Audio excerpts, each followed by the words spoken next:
계집의 주제에 그깟 허름한 집이라도 받은 게 어디냐? 오라버니, 3년을 밤낮으로 간호했는데 이게 전부입니까? 그 말이 떨어지자 방 안의 공기가 뚝 끊겼지요. 그리고 그날부터 연화의 인생은 한양을 떠나 산자락 빈집으로 굴러 떨어지기 시작했습니다. 조선시대 한양 이름난 포목상 최덕보라는 이가 살았습니다. 겉으로는 사대부 흉내를 내며 큰 기와집에 살았고 자식은 아들 둘, 딸 하나. 장남 윤식, 차남 윤재, 막내딸 연하였습니다. 최덕보는 평생 아들들에게만 정성을 쏟았지요. 윤식에게는 글 공부를 붙여주고 윤재에게는 장사 수완을 가르쳤습니다. 연하는요? 어차피 시집가면 남의 식구라며 그저 집안의 그림자처럼 두었지요. 그러던 어느 해 가을 최덕보가 갑자기 쓰러졌습니다. 의원이 고개를 저으며 말했지요. 오래 못 사시겠습니다. 두 아들은 처음 며칠은 야단법석을 떨었습니다. 그러나 날이 조금 지나자 장사가 바쁩니다. 과거 준비가 급합니다. 입으로는 울고 발길은 멀어졌지요. 반면 연하는 달랐습니다. 아버지, 제가 모시겠습니다. 그날부터 연하는 아버지 곁을 떠나지 않았습니다. 동이 트기 전엔 약을 다렸고 밤이 깊으면 이마에 땀을 닦아드렸지요. 밥을 못 드시면 미움을 쑤었고 잠 못 이루시면 손을 붙잡고 밤을 지새웠습니다. 그렇게 3년이 흘렀습니다. 연하의 얼굴은 수척해졌고 손은 거칠어졌지요. 친구들이 나들이를 가자 해도 고개를 저었습니다. 최덕보는 병상에서 그런 딸을 보며 속이 먹먹해졌습니다. 내가 평생 잘못 살았구나. 자식은 아들, 딸이 중요한 게 아니라 마음이었구나. 어느 겨울밤이었습니다. 눈이 소복이 내리던 그날, 최덕보가 연하의 손을 꼭 잡았습니다. 연하야, 아비가 너에게 주는 것엔 깊은 뜻이 담겨 있단다. 너는 반드시 내 뜻을 알아볼 것이다. 아버지, 무슨 말씀이세요? 최덕보는 더 말하지 않았습니다. 다만 딸의 손을 꼭 쥔 채 조용히 눈을 감았지요. 며칠 뒤 최덕보는 숨을 거두었습니다. 장례를 치른 뒤 유언장이 공개되었지요. 큰아들 윤식에게는 한양 종로의 포목점과 은 300냥을 물려준다. 윤식의 입가에 웃음이 번졌습니다. 둘째 아들 윤재에게는 한양 남대문의 상점과 농토 10마지기를 물려준다. 윤재도 기뻐 어쩔 줄 몰랐지요. 그리고 잠시 침묵이 흘렀습니다. 막내 연하에게는 도봉산 자락의 빈집 한 채를 물려준다. 방안이 술렁였습니다. 도봉산 폐가라니? 20년도 넘게 사람이 안 산 그 집을? 윤식이 비웃었고 윤재도 거들었습니다. 계집의 주제에 그깟 허름한 집이라도 받은 게 어디냐? 연하는 떨리는 손으로 유언장을 받았습니다. 눈물이 차올랐지만 이를 악물고 삼켰지요. 아버지, 3년을 모신 내가 받은 게 정녕 이것뿐입니까? 어머니도 이해할 수 없다는 듯 한숨만 쉬었을 뿐입니다. 며칠 후 연하는 짐을 꾸렸습니다. 가져갈 것이라곤 옷 몇 벌, 아버지의 유품 몇 가지가 전부였지요. 도봉산으로 가는 길은 멀고 험했습니다. 해가 질 무렵 도착한 집은 참담했습니다. 지붕은 군데군데 무너져 있었고 마당엔 잡초가 무성했지요. 연하는 주저앉아 울었습니다. 이게 내 몫이란 말입니까? 하지만 울음을 그치고 일어났습니다. 울어본들 달라질 것은 없으니까요. 한 칸 방을 정리해 그날 밤을 보냈고 다음 날부터는 집을 손보기 시작했습니다. 마당 풀을 뽑고 우물을 청소하고 무너진 곳은 손으로 덮어 막았지요. 그러나 마을 사람들은 냉담했습니다. 한양 양반집 아가씨가 여기서 뭘 한다고. 보나마나 한 달도 못 버티고 돌아가겠지. 수군거리는 소리가 들렸지만 연하는 묵묵히 일했습니다. 그러던 어느 날 폭우가 쏟아졌습니다. 천둥이 치고 번개가 갈라지는 밤, 밖에서 비명소리가 들렸지요. 도와주시오. 연하가 뛰쳐나가 보니 산골 마을의 노파가 쓰러져 있었습니다. 할머니, 괜찮으세요? 집이 무너졌어요. 연하는 노파를 자기 방에 모셔 눕히고 비를 뚫고 노파의 집으로 달려갔습니다. 정말로 지붕이 무너져 있었지요. 그 밤 연하는 밤새 지붕을 붙잡았습니다. 흙탕물 속에서 기와를 옮기고 젖은 나무를 엮어 덮어막고 새벽이 되어서야 손을 놓았지요. 돌아온 연하를 본 노파가 눈물을 흘렸습니다. 아가씨가 밤새 이 일을 내가 잘못 봤구먼. 며칠 후 이번엔 아이가 열병에 걸렸습니다. 아가씨, 우리 아이가 의원은 너무 멀어서 연하는 3년간 아버지를 간호하며 익힌 솜씨로 아이를 돌봤습니다. 약초를 다리고 열을 내리고 이마를 식혀주었지요. 이틀 뒤 아이의 열이 내렸습니다.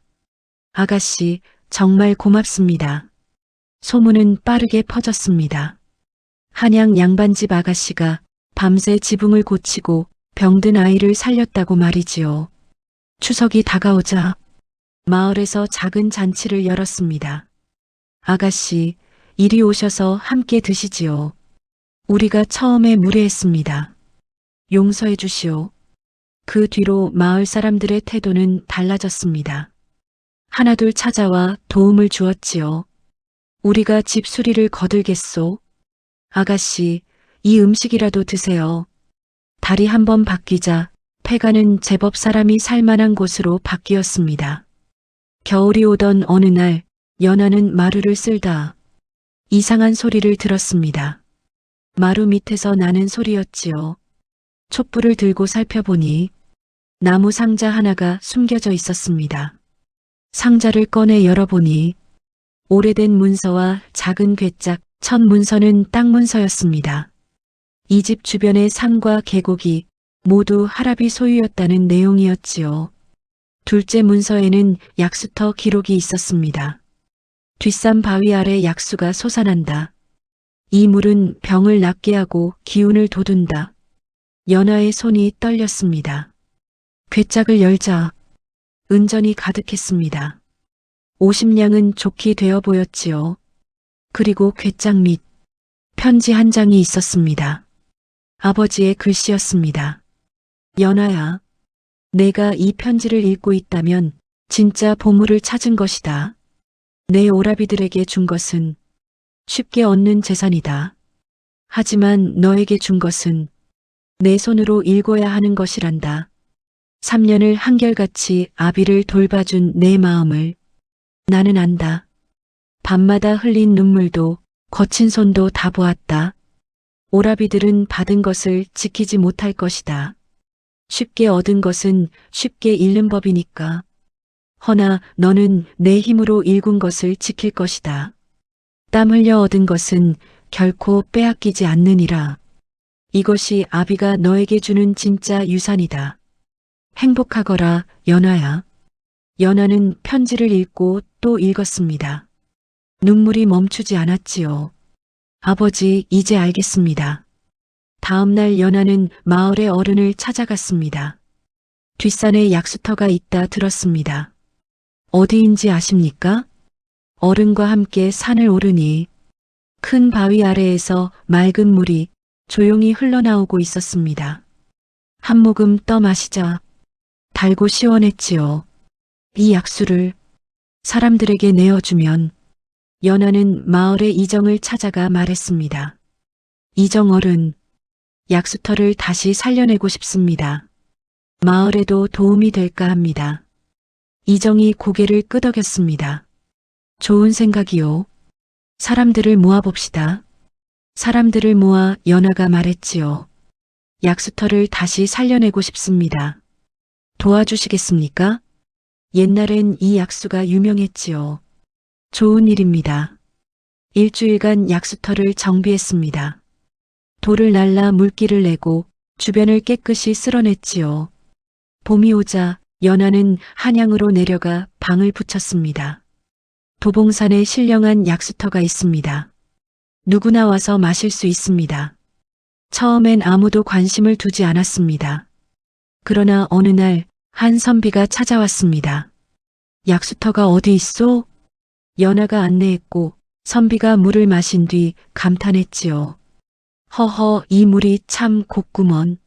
묵은 피로가 뼛속에서부터 스르르 풀리는 듯하오.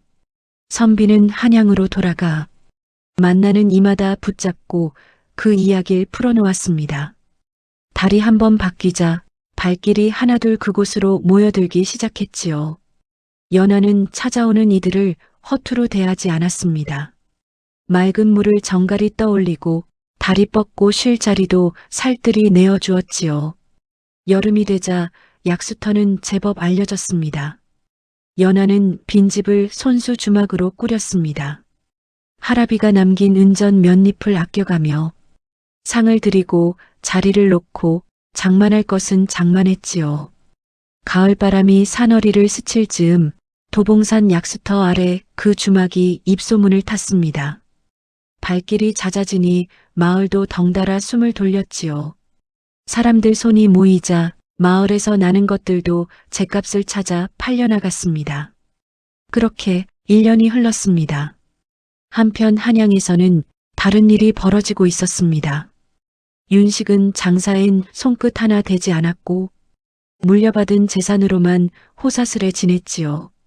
포목점은 날이 갈수록 기울고 은전은 바닥을 드러냈습니다.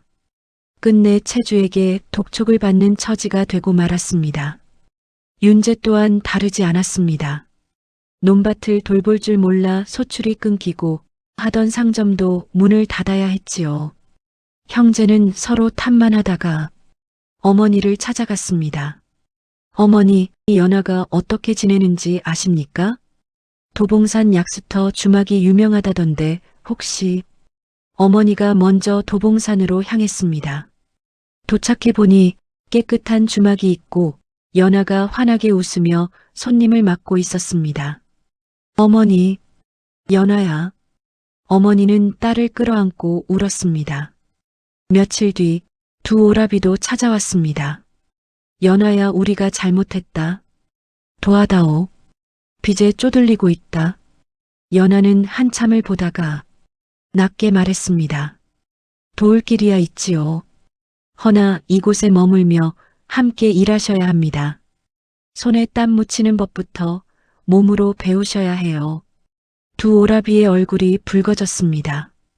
자존심이 먼저 들끓었지요. 그래도 등을 떠민 건 배고픔이었습니다. 끝내 고개를 끄덕였습니다. 그렇게 두 사람은 주막에 붙어 일하기 시작했습니다.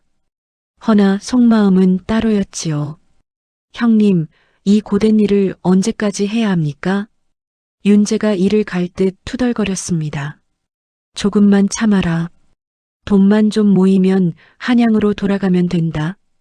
윤식도 속셈을 감추지 못했지요.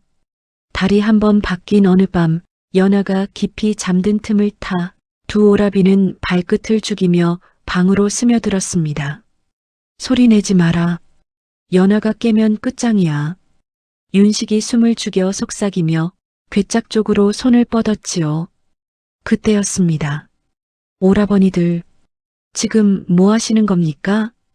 어둠을 가르며 연하의 목소리가 박혔습니다.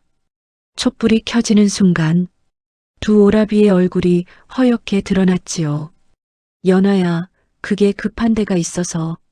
말로만 허둥대는 변명이 이어졌습니다. 그러나 연하의 낯빛은 얼음 같았습니다. 오라버니들 또 저를 속이시는군요. 목소리가 떨렸습니다. 떨림 속엔 절망도 있었고 참아온 분노도 섞여 있었지요. 처음부터 진심이 아니셨군요. 제 곁이 아니라 제 돈이 필요해 오신 거였어요. 연하야, 미안하다. 그만하세요. 진심이 아니면 떠나세요. 지금 당장요. 연하의 눈가에 눈물이 그럭 맺혔지요. 그때 문 밖에서 낯선 목소리가 마당을 쪼개듯 울렸습니다. 윤식 날이 계십니까? 나가보니 서너 명의 사내가 서 있었습니다. 한양에서 내려온 체주들, 빚 독촉하러 온 자들이었지요. 윤식 날이 빚을 갚으시오. 200냥 지금 당장 못 내면 이 주막 문서부터 내놓으시오. 윤식이 얼굴빛을 잃고 더듬었습니다. 뭐라고? 이 주막은 내 동생 것이오. 사내가 비웃듯 말했지요. 나리가 여기부터 산다 들었소. 그러면 나리 재산이나 다름없지 않소? 사내들이 한 걸음씩 위협처럼 다가섰습니다. 연하의 가슴이 철렁 내려앉았지요. 허나 잠시 숨을 한번 삼킨 뒤 연하의 눈빛이 바뀌었습니다. 제가 갚겠습니다. 마당 공기가 뚝 멎었습니다. 연하는 말없이 안채로 들어가 은전을 품에 안고 나와 내어놓았습니다. 여기 있습니다. 이만 물러가세요. 체주들은 은의 무게를 재듯 눈으로 훑고 더 말 섞지 않은 채 등을 돌렸지요. 마당에는 정적이 흘렀습니다. 연하야, 윤식이 그 자리에서 무릎을 꿇었습니다. 윤재도 뒤따라 무릎을 꿇었지요. 우리가 너무 어리석었다. 윤식의 목소리가 떨렸습니다. 끝내 눈물이 뺨을 타고 떨어졌지요. 연하야, 우리가 정말 잘못했다. 이제야 깨달았다. 윤재도 울며 말했습니다.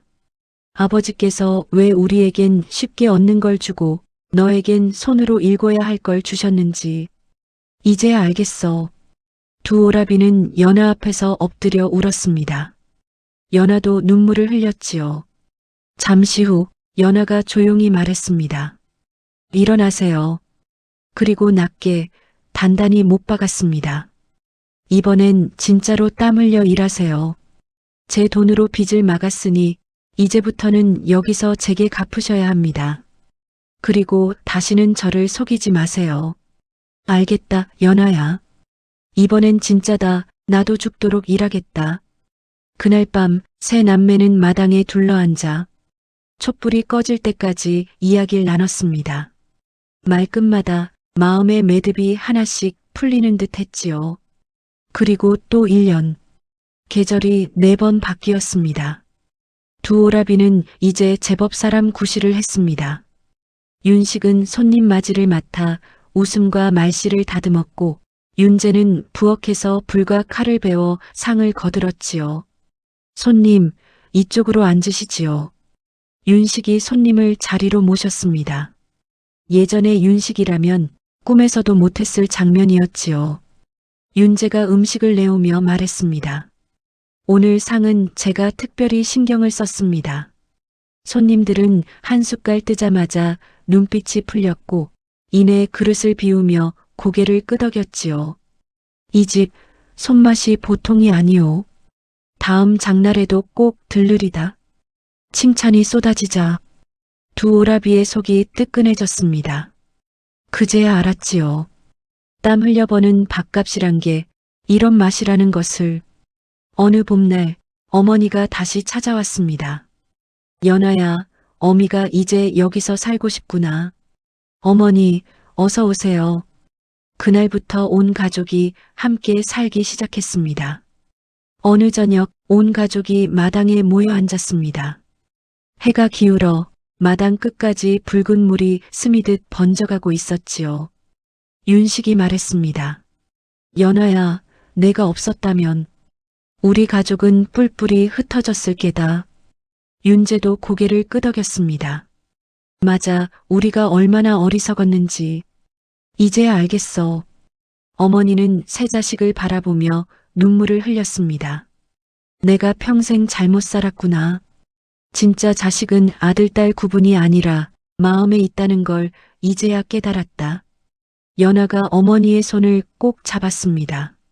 어머니, 이제 괜찮아요. 우리 함께 행복하게 살아요. 네 사람의 손이 마당 위에서 겹쳐졌지요. 그날 밤 연하는 혼자 방에 앉아 아버지의 편지를 다시 펼쳤습니다. 아버지, 저 해냈습니다. 오라버니들도 어머니도 이제는 한 집 식구로 같이 삽니다. 연하가 창밖을 바라보니 환한 보름달이 마당을 비추고 있었습니다. 달빛 아래 가족들의 웃음소리가 들려왔지요. 진정한 효도는 형식이 아니라 마음에서 나온다는 것, 쉽게 얻은 것은 쉽게 잃지만 땀 흘려 일군 것은 오래 간다는 것을 이 이야기는 조용히 말해주고 있었습니다. 야단민담의 이야기가 즐거우셨다면 구독과 좋아요, 그리고 여러분의 생각을 댓글로 남겨주세요. 다음 이야기로 다시 찾아뵙겠습니다.